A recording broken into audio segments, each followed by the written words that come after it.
Hello everyone, welcome to student India. I am Yashwani Chauhan और आज हम क्लास 10 साइंस चैप्टर 4 जिसका नाम है कार्बन एंड इट्स कंपाउंड में क्या पढ़ने वाले हैं। तो भाई देखते हैं, कैटेनेशन प्रॉपर्टी को पढ़ने वाले हैं आज हम। तो सबसे पहले हम भाई जानेंगे हमने अपने प्रीवियस लेक्चर में क्या पढ़ा था। तो हमने अपने प्रीवियस लेक्चर में पढ़ा था कि जो कार्बन की यूनिकनेस है उसके पीछे कारण क्या है, रीजंस क्या है। तो हमने वो पढ़ा था।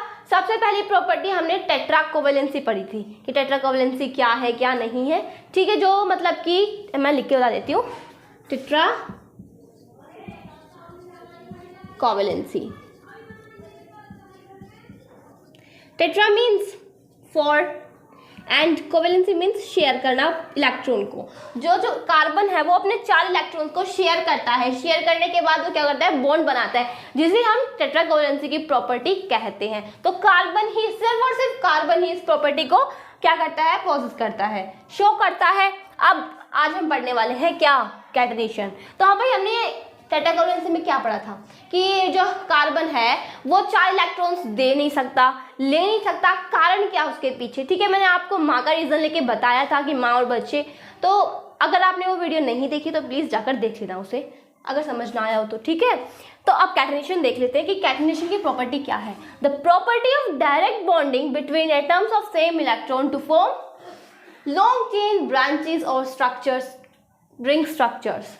Carbon poses this property. इस डेफिनेशन पर हम नहीं जाएंगे, ठीक है। तो मैंने आपको क्या बताया था, कैटेनेशन प्रॉपर्टी में क्या होता है, कार्बन के साथ ही बॉन्ड बनाता है। मतलब कार्बन बहुत बड़ी क्या कर लेता है, एक लॉन्ग चेन बना लेता है। क्या बना लेता है, लॉन्ग चेन। किसके साथ, अपने ही साथी के साथ। किसके साथ, अपने ही साथी के साथ वो एक लॉन्ग चेन बना लेता है, जिसे हम कैटेनेशन कहते हैं। ठीक है, और एक यही प्रॉपर्टी है जिसके अंदर कार्बन है वो एक ह्यूज नंबर ऑफ कार्बन की फॉर्मेशन करता है। मैंने क्या बताया कि कैटेनेशन ही प्रॉपर्टी है जिसके अंदर carbon huge number of carbon की फॉर्मेशन करता है, एक लॉन्ग चेन की फॉर्मेशन करता है। ठीक है, अगर एग्जाम में आए तो आप लिख सकते हो। तो क्या है, ये चेन क्या हो सकती है, लॉन्ग चेन भी हो सकती है, एकदम सीधी चेन भी होगी, ये ब्रांचेस भी हो सकती है। अब इसमें ब्रांच का क्या मतलब है, जैसे कि मेरे पास देखिए, जैसे मान लीजिए मेरे पास कार्बन है, कार्बन, ठीक है। तो इसमें हमें ब्रांच निकालनी है, तो मतलब मैंने इसकी एक शाखा निकाल दी। क्या ये ब्रांच हो गई ना, जैसे मान लीजिए ये एक पेड़ है तो इसकी मैंने क्या निकाली, एक शाखा निकाल दी। ये जैसे इसकी ब्रांचेस हो गई, ये ब्रांचेस हो गई। तो क्या ये ब्रांचेस भी हो सकती हैं, ठीक है। इसका ब्रांचेस स्ट्रक्चर भी हो सकता है, रिंग स्ट्रक्चर भी हो सकता है। क्या स्ट्रक्चर, रिंग स्ट्रक्चर भी हो सकता है। जैसे कि मान लीजिए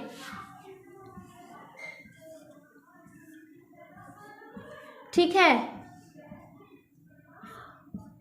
ये स्ट्रक्चर भी हो सकता है किसका, कार्बन का। कार्बन कैसे भी मतलब अपना स्ट्रक्चर बना सकता है, चाहे वो ब्रांचेस का हो, रिंग हो या फिर लॉन्ग चेन हो।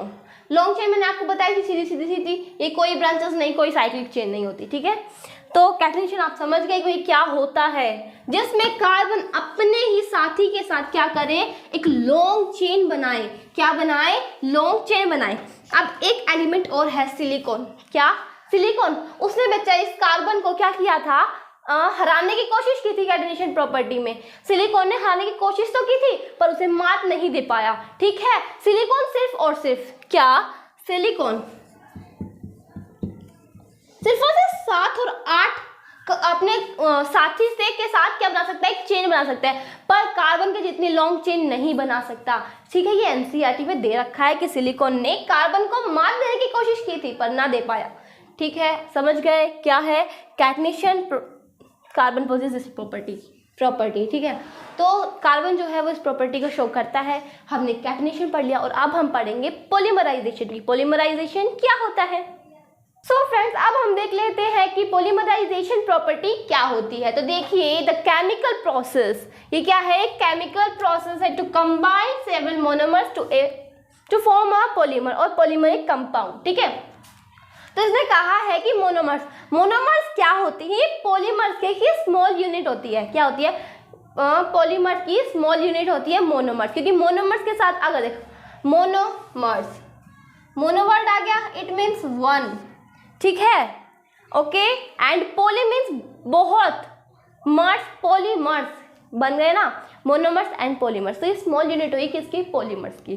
तो इसमें कहा गया है कि जो मोनोमर्स होते हैं वो कंबाइन हो के क्या बनाते हैं, पॉलीमर बनाते हैं। क्या बनाते हैं, पॉलीमर बनाते हैं। ऑब्वियसली तो बनाएंगे क्योंकि ये तो मोनोमर्स है। अब पॉलीमर्स बनाने के लिए तो हमें इन्हें कई मोनोमर्स को कंबाइन होना पड़ेगा, ठीक है। तो देखिए कार्बन पोसेसेस प्रॉपर्टी, पता है भाई मैं जब करवा रही हूँ तो कार्बन के बारे में करवा रही होंगे ना। तो ये इथीन है, व्हाट इज दिस, इथीन, ठीक है। इथीन नंबर ऑफ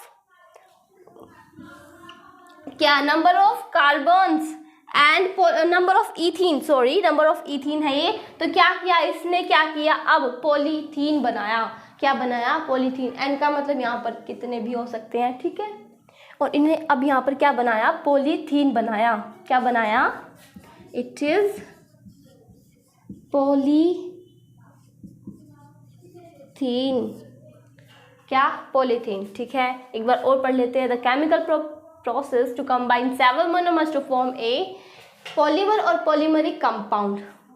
जब मोनोमर्स कंबाइन हो के क्या बनाते हैं, पॉलीमर्स बनाते हैं, तब हम उसे कहते हैं, क्या कहते हैं, पॉलीमराइजेशन प्रॉपर्टी, ठीक है।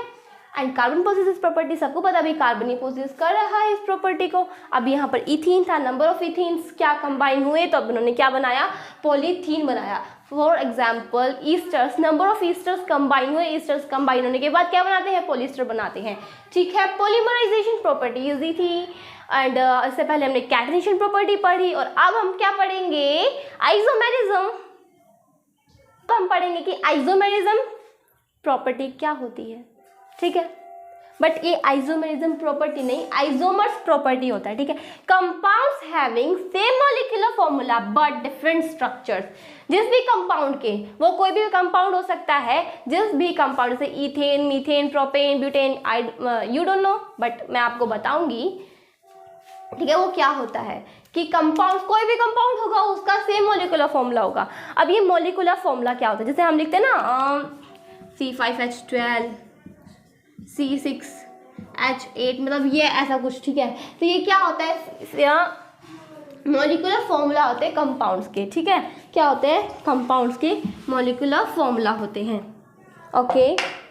बट डिफरेंट स्ट्रक्चर, पर उसके स्ट्रक्चर अलग हो, जैसे कि वो साइक्लिक स्ट्रक्चर हो सकता है, ब्रांचेस का स्ट्रक्चर हो सकता है, एंड एक सिंपल लॉन्ग चेन हो सकती है, ठीक है। क्या अगर बट डिफरेंट स्ट्रक्चर्स हो तो वो क्या कहलाता है, ये प्रॉपर्टी क्या कहलाती है, ये प्रॉपर्टी कहलाती है आइसोमर्स। कि ये जो भी डिफरेंट स्ट्रक्चर बने हैं ना, ये एक दूसरे के क्या होंगे, आइसोमर्स होंगे। But this phenomena is called isomerism, ठीक है। बट ये जो फिनोमेना है इसे हम क्या कहते हैं, आइसोमेरिज्म। क्या कहते हैं, आइसोमेरिज्म। एग्जाम्पल के साथ समझेंगे, ठीक है। देखिए फॉर एग्जाम्पल, मान लीजिए मेरे पास पेंटेन है। वैसे पेंटेन का हमने पिछली वीडियो में एग्जाम्पल दिया था, ठीक है। तो मैं एक काम करती हूँ, मैं ब्यूटेन का ले लेती हूँ। मैं समझाऊंगी ये ब्यूटेन पेंटेन क्या है, तो आपको टेंशन लेने की जरूरत तो है नहीं। इसका फॉर्मूला क्या होता है, C4 मोलिकुलर H10, ठीक है। C4H10 किसका होता है, ब्यूटेन का होता है। अब मैं इसके स्ट्रक्चर्स बनाऊंगी, इसके कितने आइसोमर्स बन सकते हैं, 1 2 3 4, ठीक है। तो ये क्या हुआ, देखिए मैंने यहाँ पे भी H लगा दिया, यहाँ भी H लगा दिया, बनने वाला वही है। क्या बनेगा, C4H10 बनेगा। क्या बनेगा, C4H10 बनेगा। देखिए C4, ये कितने हैं, C4 है, इन्हें गिनते हैं 1 2 3 4 5 6 7 8 9 10, 10 के 10 है। स्ट्रक्चर हमारा सही है। अब मैं नेक्स्ट स्ट्रक्चर बनाती हूँ। देखिए जैसे मैंने लिख दिया 1, बना चुकी हूँ ना इसे, 3। देखिए अब यहाँ पे 1 2 3 1 कार्बन के हमेशा 4 हाथ होने चाहिए। क्या? कार्बन के हमेशा 4 हाथ होने चाहिए, उसके चारों हाथों में कुछ ना कुछ होना चाहिए। अब जब फॉर एग्जांपल मेरे पास ये हाथ है, इसके हाथ में एक हाइड्रोजन है, ये हाथ, इसके पास क्या? कार्बन है, इसके पास क्या है? मतलब हमारे टोटली 1 2 3 4 कार्बन के कितने हाथ है? 4 हाथ है। बट अभी हम ये देख नहीं रहे हैं, अब इनके गिन को, इन हाइड्रोजन को गिन के देखते हैं। 1 2 3 4 5 6 7 8 9 10, मतलब 10 के 10 हमारे क्या है? हाइड्रोजन कंप्लीट है। अब हमारा देखिए 1 2 3 4 वही बना, बट स्ट्रक्चर अलग हो चुका है। यहाँ पर इसमें एक ब्रांच निकल आई है, किसकी? कार्बन की। उसमें हमारे पास एक लॉन्ग चेन थी कार्बन की, इसमें हमारी एक ब्रांच निकल आई है। तो ये क्या हुआ? वो पहला वाला और ये अब जो है ये एक दूसरे के आइसोमर्स है, और इस फेनोमेना को हम आइसोमेरिज्म कहेंगे। क्या कहेंगे? Isomerism. Okay, I hope you will understand. तो देखिए आइसोमेरिज्म क्या होता है? Compounds having same molecular formula but different structures, this property is called isomers and this phenomena is called isomerism. ठीक है, जिस भी कंपाउंड के सेम मॉलिक्यूलर फॉर्मूला होंगे बट उसके स्ट्रक्चर्स अलग अलग होंगे। क्या होंगे? स्ट्रक्चर्स अलग अलग होंगे, तो उसे हम कहेंगे भाई ये एक दूसरे के क्या है? आइसोमर्स है। But this phenomena is called isomerism. जो ये फिनोमेना है उसे हम आइसोमेरिज्म कहेंगे। मैं कई बार रिपीट कर चुकी हूँ इसको, आप मतलब अभी ही याद कर लोगे, इतनी बार रिपीट कर दिया मैंने।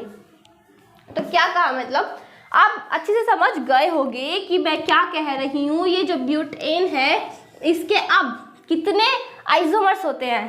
क्या? 2 आइसोमर्स।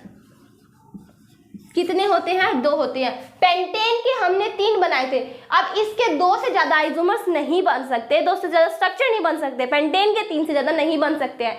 ऐसे ही कई के हो सकते हैं, जैसे हेक्सेन के भी हो जाते हैं। ठीक है, आप बना के देखना हेक्सेन के क्या हो सकते हैं कि नहीं हो सकते।